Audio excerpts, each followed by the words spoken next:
بله بینندگان گرامی، همونطور که در گزارش توجه کردین وضعیت بلوچستان بسیار وضعیت وخیمی داره که نشان از تبعیض‌های تقاطعی و همچنین جلوگیری از توسعه یابی بلوچستان گواه این وضعیت است. برای گفتگوی بیشتر حول محوریت وضعیت بلوچستان و نقشه ها و پروژه هایی که حکومت جدیداً در سر میپروراند و تصمیم گرفته که به قولی توسعه بده سواحل مکران رو، ولی در اینجا موضوعی که حائز اهمیت است تعویض دموگرافی و به قولی مجبور به کوچ اجباری کردن مردمان بومی بلوچ در این مناطق است. برای گفتگوی بیشتر در این مورد همراه خواهیم بود با آقای رحیم بندویی، عضو شورای رهبری حزب مردم بلوچستان در استودیو. آقای رحیم، ضمن خوش آمدگویی، حکومت چه چیزی و چه نقشه‌ای داره در مورد این وضعیتی که در سواحل مکران تصمیم گرفته؟ حداقل 10 روز قبل هم بحث این بود که پایتخت رو عوض کنه، ولی گفتن که این یک شایعه است یا اینکه در دست بررسی هستش، ولی ما در حال داریم می‌بینیم که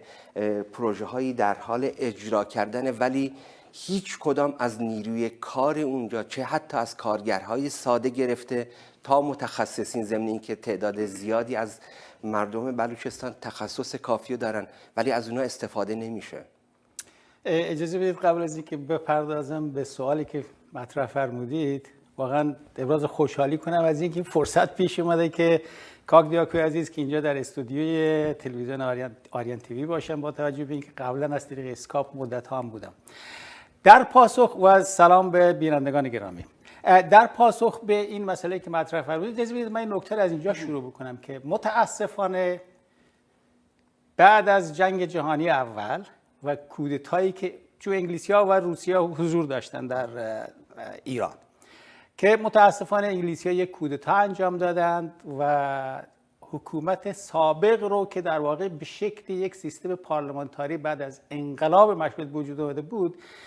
یک حکومت جدیدی رو روی کار آوردن که به هر حال بنیانگذارش هم رضا شاه هست و از اون زمان به بعد متاسفانه یک نوع بینش جدیدی رو با توجه به نیازی که کشورهای ابرقدرت به قول معروف غرب در قبال مثلا روسیه که سوسیالیستی شده بود یک بفر زون یا یک مثل منطقه حائل وجود بیارن، به شکل بسیار شدید و غلیظ هم متمرکز شد و بنیاد این تمرکزگرایی متاسفانه بر بنیاد یک ملت، یک زبان و یک فرهنگ و یک هنر گذاشته شد و معیار این هم بر واقع به شکلی با اون بینش هایی که معروف است به عنوان ایران شهری اینجوری است که در واقع شکل گرفت و به همین دلیل هم در دوران رضا شاه در 1928 بلوچستان مورد حمله نظامی قرار گرفت و از آن زمان به بعد هم تعیین کردن به قول معروف تعویض نامه‌ها شروع شد. نصف بلوچستان رو دادن به استان‌های مجاور، از جمله تعویض نامه‌ها اسم تاریخی شهری که پهره بود گذاشتن ایران شهر. منم اهل همون به قول معروف پهره ایران شهر هستم و از آن زمان به بعد در واقع به یک شکلی تلاش بر این شد که همه رو با همون معیارهای ایران شهری که همه چیز بر مبنای همون عرض کردم چه هست با اون مبنا بسنجن. با این حساب بلوچ نه به قول معروف فارس بود و نه زبانش هم فارسی بود، زبانش هم بلوچی بود، مذهبش هم یک چیز دیگه بود و در عین حال فراموش نکنیم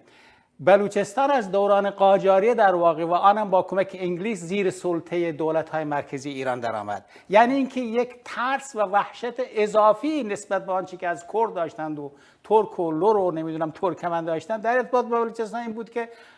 این ملت امروز یا فرداست یا این مردم امروز یا فرداست به کمک روسیه‌ای که چشم داره به آبهای گرم بالاخره برای خودش مستقل بشه و به همین دلیل هم حتی هویدا آقای عباس خلعتبری و همچنین استاندار یک سال قبل از انقلاب بهمن و همچنین استاندار بلوچستان و همچنین سفیر ایران در پاکستان با اینها آقای سلیگریسون یه مصاحبه انجام داده و راحت مطرح میکنن این رو که به دلیل شبح استقلال ما نگرانیم و به همین دلیل این جغرافیایی که به این شکل هست اهمیت استراتژیکی که داره از نظر تجاری، سوق و جیشی و این در واقع بر حسب تصادف، اینا مستنده، بر حسب تصادف میگه این مردم اینجا، این مردم جاشون اینجا نیست، اینا رو باید کوچ بدیم از اینجا. بر مبنای همچین سیاستی معنیش اینه که مردم بلوچ جزء غیر خودی ترین ها قرار گرفتند و بر همون مبنا از همون زمان پهلوی و تا همین الان که است اون نگاه نظام امنیتی بر مردم بلوچ به شکل بسیار شدید و غلیظ بوده و آتش به اختیار ترین ها رو اونجا میبرند و مردم بلوچ هیچ نقشی در ارتباط با هر آنچه که در بلوچستان میگذره نداشتند و ندارند و همه چیز از تهران تصمیم گرفته میشد و الان هم از طریق دفتر خامنه‌ای و دفتر خامنه‌ای هم زیر فرمانروایی سپاه قدس و بلوچستان هم از زمان احمدی نژاد زیر فرمانروایی یک زیر مجموعه از سپاه قدس به نام مرصاده. بقیه رو بگذاریم کنار. همین که به هر حال توی اخبارم شنیدیم که بلوچ‌ها به هر حال حدود 25 تا 30% بر مبنای گزارش‌های جهانی حقوق بشری که حتی اجازه بدید این رو مطرح کنم که 3-4 روز پیش فکر می‌کنم بود که توی پاریس یک نشستی بود که بسیاری از سران کشورهای اروپایی و آمریکایی رفته بودند پیش خانم مریم رجوی و همونجا هم یکی از مسئولان بلندپایه آمریکایی وقتی که گفت در دوران همین آقای پزشکیان در واقع حدود نزدیک به 1000 نفر اعدام شده از اون زمان تا الان و بلوچ ها رو اسم برد، گفت که تعداد قربانیان یا تعداد به قول معروف اعدامیان بلوچ بیشتر از بقیه هست. خب این بیانگر این است که در واقع هر آنچه که بخواد اونجا شکل بگیره در جهت حذف فیزیکی مردم بلوچ، چه از طریق کوچاندنشون از اون منطقه به جاهای دیگه، ما الان بلوچای زیادی هم داریم توی ترکمن‌صحرا هستن بنا به تشویق‌های به قول معروف مختلفی که انجام دادن. در این حال هم تو بلوچستان حدود 500,000 نفر بی‌شناسنامه داریم که آبا و اجدادیشون همونجا هستن، منتها چون به هر حال توی شهرها نبودن اینا رو هم داریم و به اضافه این که به هر حال از نظر بیکاری بالاترین آمار رو داره و آمدانه در واقع به همین دلیل هم نصف جمعیت مردم بلوچ توی کشورهای عربی به دنبال نان رفتند که نانی پیدا کنند برای به قول معروف بقیه خانواده‌ای که اینور هستن بفرستن. اینه در مجموع یک همچنین سیاستی است که در واقع باعث شده است که و حتی ایجاد مسئله سوختبر کردن، یعنی اینکه این یک پدیده، یک معضل اجتماعیه، فقر آمدانه. به همین دلیل هم بلوچستان با اینکه 100 ساله همین دوران به قول معروف از دوران تیمسار جهانبانی رو که به قول خودش بلوچستان رو میگه تصرف کردن، در ظرف این 100 سال این فقر آمدانه باعث شده که الان بالاترین فقر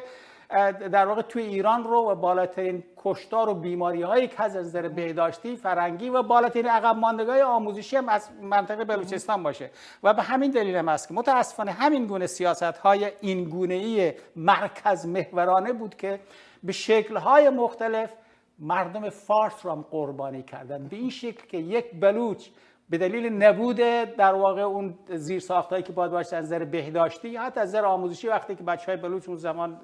حداقل از دوران خودم بگم برای دانشگاه موقعی که رفتم اونجا اصلا برون افغانی نگاه میکردن، با اینکه من دوست دارم افغانستان رو، چون به هر حال پشتونها و دریای افغانستان توی همین فرهنگ فلات ایران بودند همشون. مثلا اینجاست که الان شما سخن از اون توسعه سواحل مکران بردیم. توسعه سواحل مکران به قول معروف